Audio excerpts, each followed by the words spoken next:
Military vows to combat terrorists, says collaborators disclosing troops movement. Oyo kingmakers gave Makinde 30 days to reverse appointment of Owade. Governors oppose VAT increase, approve new sharing formula. And on the international scene, South African mine rescue ends, anger rises over 78 deaths in police siege. Hello and welcome to Trust TV News Update. I am Sumaya Abubakar.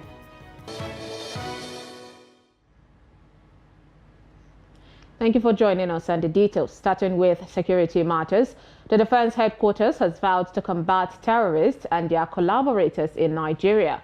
The Defense Headquarters spokesman, Major General Edward Buba, attributed the resurgence of attacks in Borno State to the influx of foreign agents who are reinforcing the terrorists terrorizing the Northeast. Addressing a news conference in Abuja on Thursday, General Buba said the situation was made worse by local collaborators disclosing troops movement. He reiterated the commitment of the military to combat terrorists and their collaborators to ensure a safe Nigeria. An unspecified number of military personnel were missing in a recent ambush by Boko Haram terrorists in Baga at the fringes of Lake Chad. The soldiers were reportedly ambushed while trying to recover the dead bodies of 40 residents killed by the insurgents when they were ambushed. The troops of the Defense Headquarters Special Operations Brigade have neutralized 6 terrorists during a coordinated operation against Lakurawa terrorists in the Gudu local government area of Sokoto State. According to a statement signed and made available to newsmen on Thursday by the coordinator, Joint Media Coordination Center, Operation Fansanyama, Lieutenant Colonel Abubakar Abdullahi, the operation led to an intense firefight where 5 soldiers lost their lives. The military has therefore called on the public to remain vigilant and alert in their communities. It is also urged the public to report any suspicious activity related to terrorism or security threats in Gudu local government area and surrounding areas to the security agents. The statement reiterated that public cooperation is essential in safeguarding lives and maintaining peace in the communities.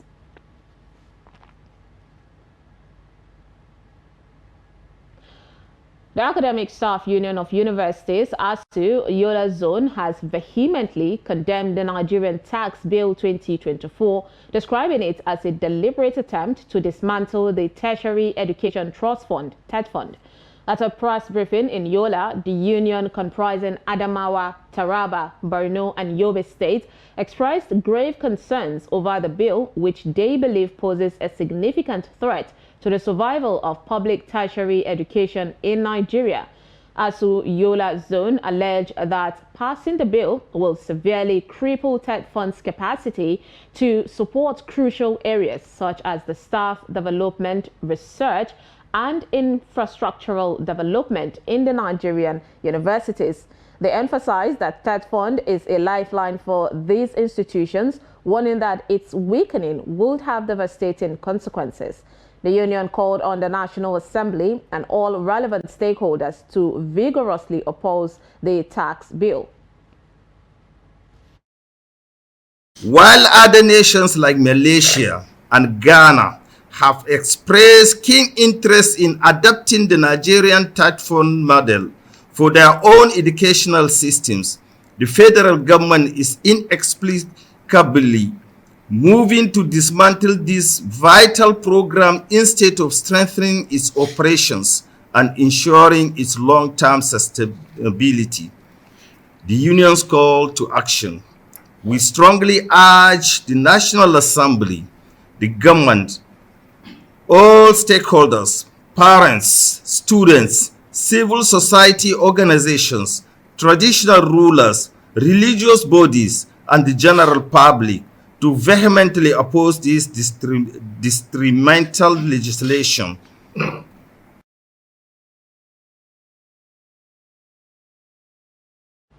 Still on the tax reform bill, the Nigerian Governors Forum, NGF, has rejected the move to increase value-added tax, that's the VAT.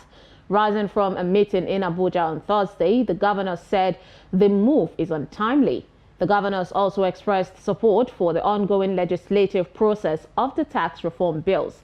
Last year, the chairman, Presidential Fiscal Policy and Tax Reforms Committee, Taiwo Oyedele, said the committee was proposing a law to the National Assembly to increase value-added tax from the current 7.5% to 10%.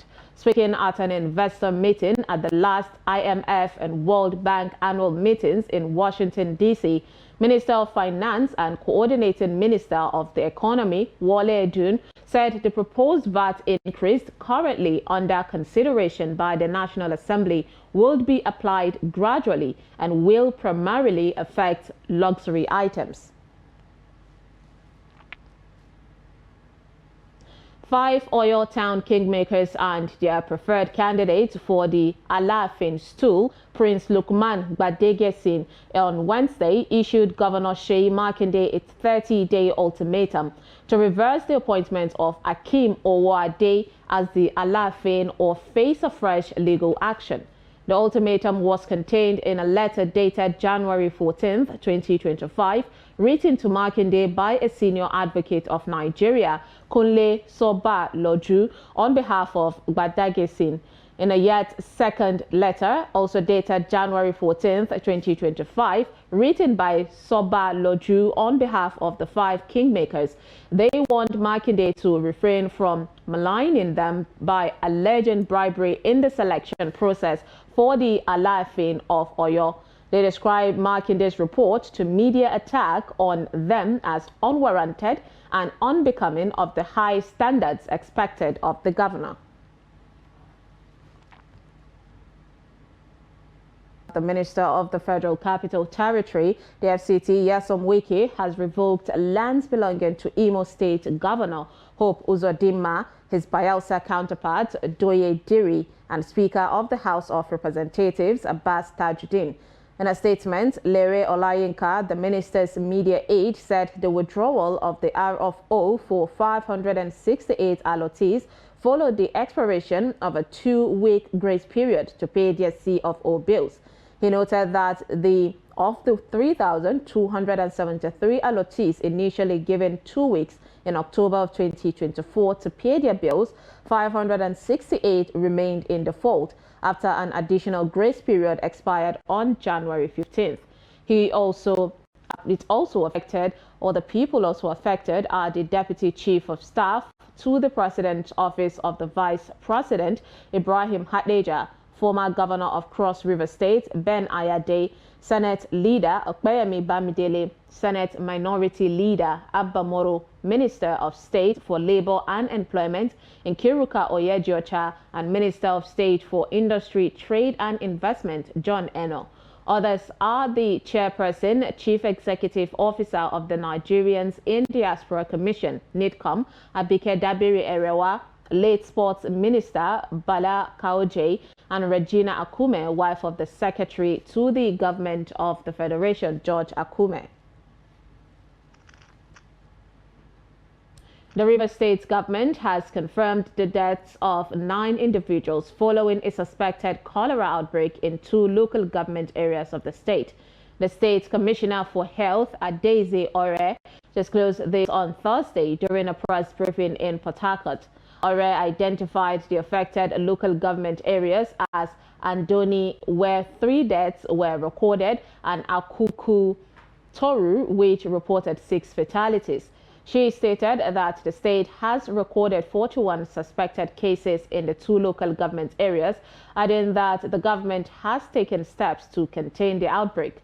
The commissioner explained that although the Ministry of Health has not fully confirmed the deaths resulting from cholera, the symptoms align with the surveillance case definition of the disease. Now moving on to more stories, some ex-servicemen and widows of fallen heroes in Lagos have advocated for improved welfare for retired officers and men of the armed forces and their families. Speaking on the sidelines of the 2025 Armed Forces Remembrance Day held at the Tafawa Balewa Square, Lagos State, they noted that such improved welfare will ensure that servicemen are motivated to put on their best to protect the country. The report. Governor Babajide Sanwo-Olu, represented by his deputy, Obafemi Hamzat, inspected the guard of honor mounted by personnel of the armed forces. The governor said the state government will continue to support the armed forces and retired servicemen and their families, adding that the state government is partnering with the military to support them for improved welfare. Chairman Nigerian Legion, Lagos State Command, DCG Akim Wolimo, while commenting on the significance of the day, said they feel honored to be remembered by Nigerians, especially for those who laid their lives for their fatherland. The coordinator, wives of late officers, Ilia Oluwaseyi, also used the opportunity to call on the Lagos State government to investigate the execution of the support the state government is providing for them. This is to keep the memory alive and kind of mark the memory of the fallen heroes and celebrate the armed forces generally. Another way is a way of expressing the gratitude of the living ex-servicemen. We've just been hearing empty promises without accomplishments, and really the Lagos widows are suffering because if the forces will abandon us, we don't expect the states we have to abandon us. High point of the day was the laying of wreath, release of pigeons, and 21 gun salutes in honor of the fallen heroes. Concerned about the escalating insecurity in the northwest region of the country, ex-servicemen in Katsina have indicated their readiness to join forces with other security agencies in the fight against banditry and other criminalities. The chairman of the Katsina chapter of the Nigerian Legion, Warrant Officer Ahmed Hussein, retired, gave this indication at the 2025 Armed Forces Remembrance Day. Abdullahi Yamadi completes the report.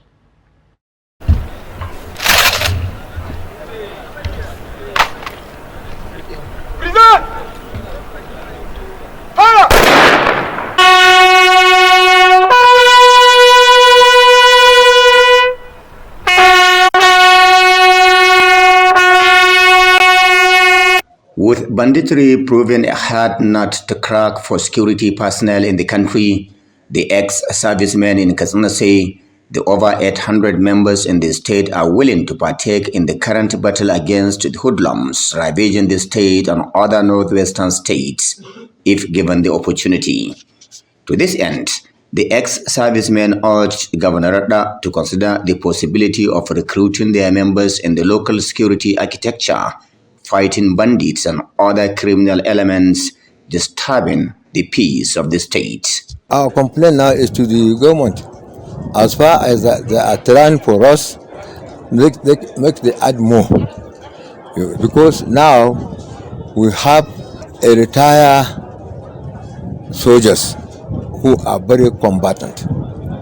So I wish the government would put them into security matter. Stakeholders gathered here in remembrance of the fallen heroes who fought to keep Nigeria one. They made reference to the civil war and other subsequent crises that followed. It was against this backdrop that Governor Diko Umaru Radda of Katsina State showered encomium on both the fallen heroes and those currently struggling to eliminate enemies who choose to carry weapons against the state. Radda also eulogizes officers of the 17th Brigade and the Nigeria Air Force 213 Forward Operations in Katsina for remaining resolute in their decision to ensure the unity, peace, and stability of Katsina and Nigeria in general. These various theaters of operation leave the surviving ones with both physical and psychological trauma when the families of the late ones bear the scars of the days of their loved heroes throughout their lifetime. It is also a recognition of this effort that I extend my profound appreciation and gratitude on behalf of the government.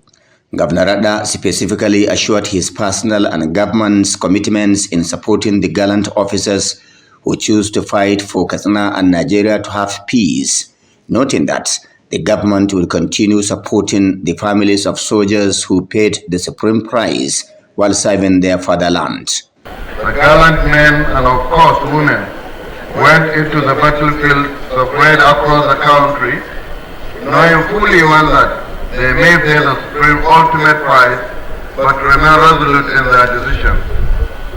As I am making this speech, our courageous men and women are being shot, kidnapped, attacked, killed in various theaters of operation, presently ongoing in different parts of this country. Observers say any commitments to celebrate the fallen heroes and support their families is a sure way of encouraging officers at the various fronts across the country.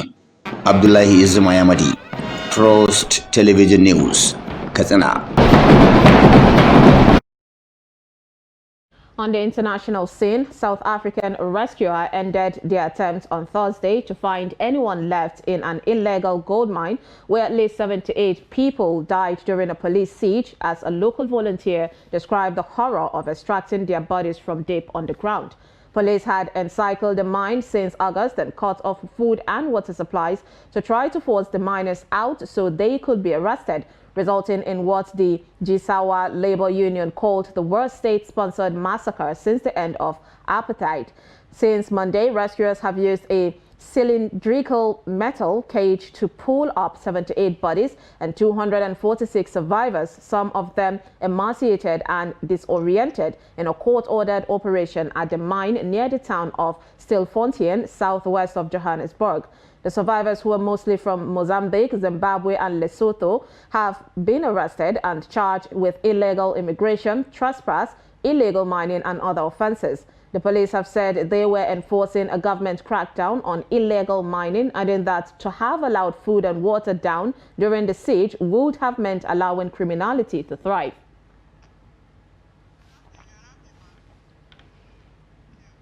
And with that, we wrap up Trust TV News Update. Do not forget to follow us across all our social media platforms. I am Sumaya Abubakar. Thanks for watching.